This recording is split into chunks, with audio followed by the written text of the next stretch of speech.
Welcome to the deep dive. Pull up a chair, grab your senzu beans maybe. Today we are plunging right into the cosmic top tier of the Dragon Ball multiverse. Yeah, the absolute top. We've got a stack of your sources here, articles, wikis, all sorts of research looking at these beings with just incredible, sometimes terrifying power. We're talking the gods of destruction and their attendants, the angels. Exactly. And our mission, for this deep dive, we want to unpack who these figures are, what they actually do in the grand scheme of things. And explore that really surprising relationship they have, right? How they're connected. Yeah, find those key insights, the big takeaways, and maybe poke at some things that don't quite seem to add up when you look closely. It's a fascinating part of the Dragon Ball world, honestly. It shifts focus from, the usual heroes and villains. Totally. Shows us this intricate, sometimes kind of weird hierarchy that's keeping everything running. These sources really peel back the layers on just how complex that structure is. It's not simple. Okay, let's dive right in then. The guys whose job is literally in the name. Gods of destruction. Hakaishin. Right. Their main role. Universal balance. But how they achieve it? Demolition. Destroying planets, whole species, threats. It's the total opposite of the Supreme Kais. Who are all about creation, fostering life. Yeah, that creation-destruction thing is absolutely key. But here's a huge point from the sources. These gods of destruction, they aren't like born divine. No, that's crucial. They're mortals. Mortals who get appointed to the job and then they get divine status. Wow, okay. So there were 18 universes, now 12, each gets a destroyer appointed? That's wild. It fundamentally changes things, how they got there, maybe even how they act. So are they just plain evil then? Because, destruction. The sources suggest not inherently, no. Some can even be pretty decent, benevolent even. But that mortal origin sticks with them. Definitely. They keep those mortal emotions, rage, pettiness, arrogance. They're definitely prone to misusing power, throwing tantrums. Cosmic tantrums. Pretty much. It's interesting. They seem fearless, mostly. Except Zeno and the Grand Minister. Anyone else, I don't care. Those two. Absolute terror. Huh. And they have these weirdly relatable quirks too, right? Like Beerus and Champa just getting totally calmed down by food. Yeah. It's bizarre for beings who can erase planets with a thought. Seems so trivial. But the sources confirm it. Food is a major motivator, or like a de-escalator for some of them. And they can befriend mortals if they're pleased, which is another unexpected thing. Okay, let's talk power. Their big move. Hakai. Power of destruction. What's it do? It's described as just unfathomable might. Way, way stronger than the Kais. Hakai can erase pretty much anything. Objects, people? Beings, yeah, even souls, apparently. Though the sources do mention a curious limit, it doesn't work on immortals. Interesting. And they're not all equal in strength. No, definitely not. The sources highlight that there is significant variation between the different gods of destruction. And it's not a job for life, is it? Or, well, eternity. Correct. They can die. And the position can be filled. The angels are always kind of scouting for potential replacements. Mortals, they can train up. Exactly, like Top, or how Vegeta's training under Beerus now. They learn Hakai, get godly cat. It's like a mentorship program for becoming a god. Which is kind of mind-bending. Yeah. Plus, they don't always do the destroying themselves. They can, delegate. They can. Appoint agents of destruction. The sources mention Frieza helping Beerus out, though maybe not officially. Or the Pride Troopers for Belmont. Right, though they target specifically evil. And Sidra shared his destruction energy with assassins once. That didn't go well for him. Okay. That's a pretty solid picture of the destroyers. Let's switch gears. They're constant companions, the angels. Akinchi. Our sources describe them as extremely high-status life forms. Guides. Teachers for the gods of destruction, personal attendants.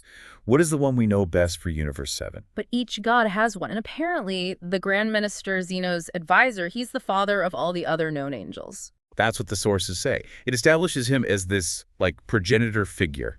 Second only to Zeno in that hierarchy. And these angels, they have godly ki, obviously. Some amazing traits, too. They don't need food or sleep. They can enjoy them. Like luxuries. Exactly. And critically, they're described as almost impossible to kill. Almost. What's the loophole? Two main ways mentioned in these sources. Yes. One, violate angel laws, and poof, you just disappear, eradicated. Ouch. And the other?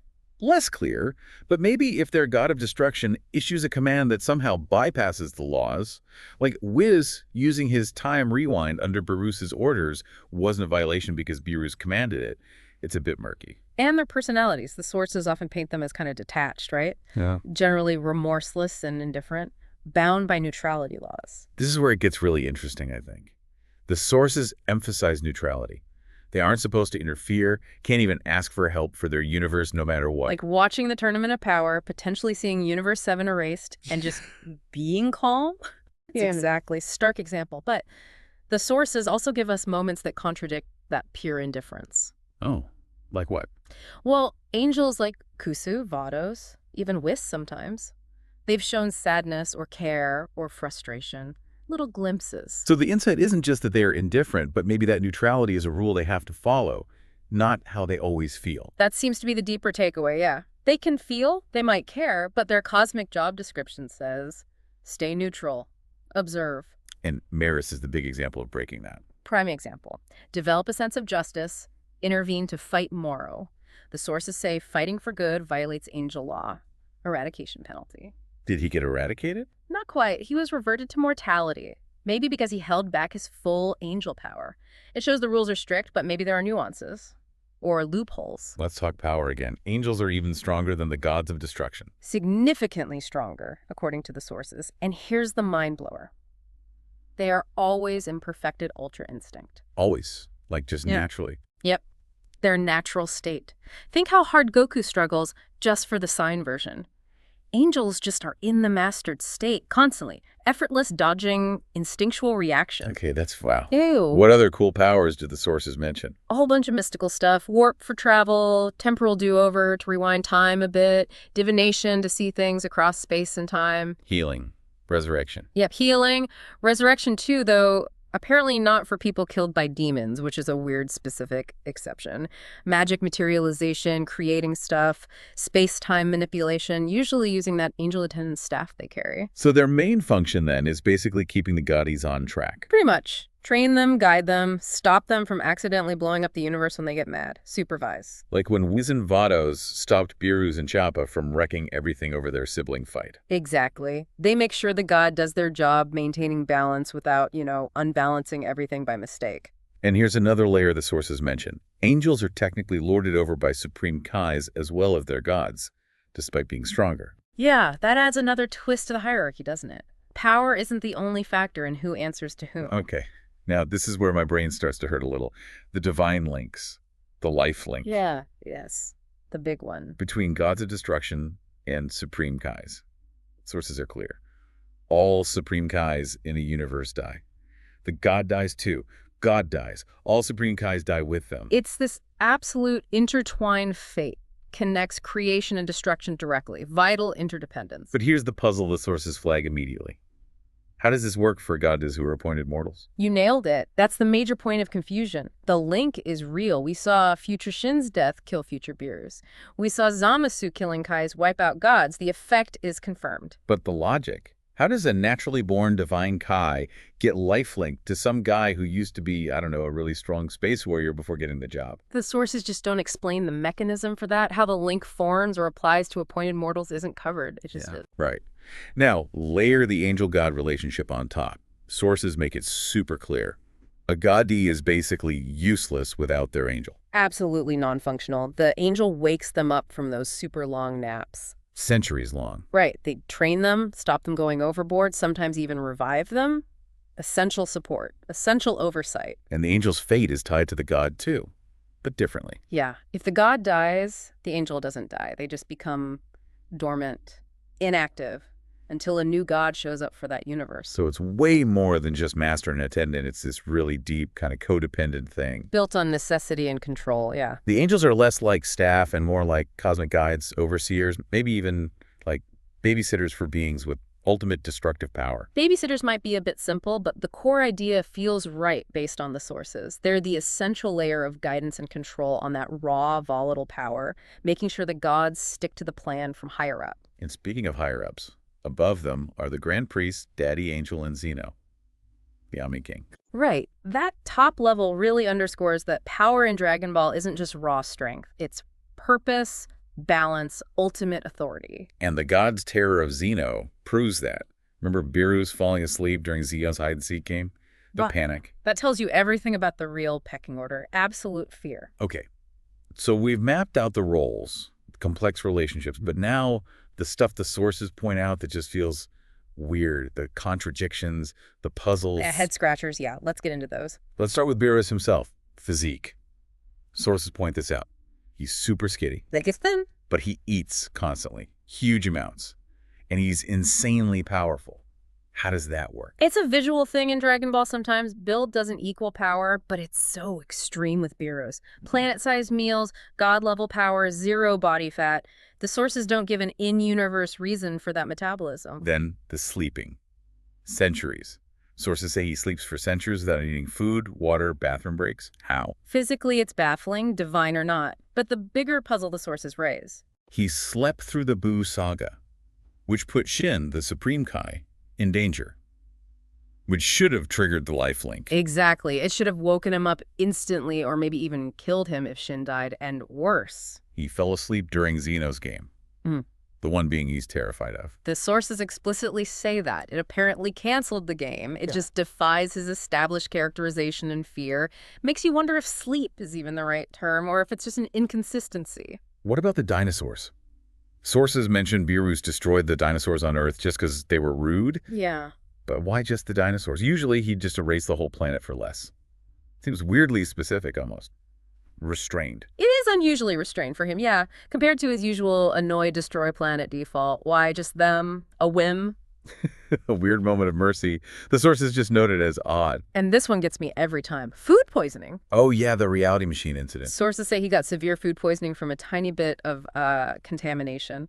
But this is a guy who can shrug off poisons made to kill gods. Right. How does his cosmic digestive system handle god-killer toxins but get wrecked by basic germs? It's genuinely perplexing based on the sources. Completely counterintuitive. Okay, let's circle back to that lifelink puzzle again.